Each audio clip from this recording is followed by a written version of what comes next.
Trichy SP Varun Kumar உடனான மோதல் குறித்து நேர்காணல் ஒன்றில் பேசிய சீமான், அதில் எத்தனையோ ஐபிஎஸ் அதிகாரிகள் இருக்கிறார்கள், எத்தனையோ காவல்துறை அதிகாரிகளும் இருக்கிறார்கள். அவர்களோடு நட்புடன் தான் நாங்கள் பழகி கொண்டிருக்கிறோம்.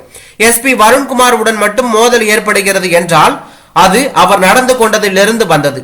உங்கள் விருப்பத்திற்கு ஏற்ப தூக்கி கொண்டு வந்து அடிப்பீர்கள், குண்டாசு போடுவீர்கள் என்றால் ஒரு கட்சி நடத்தக்கூடிய நபராக அதை நான் எப்படி பார்ப்பது?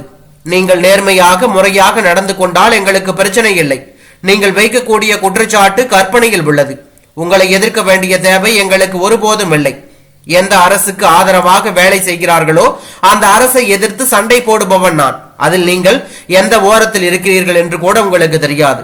நீங்க அதுல ஒரு புள்ளி கூட கிடையாது, கமா கூட கிடையாது.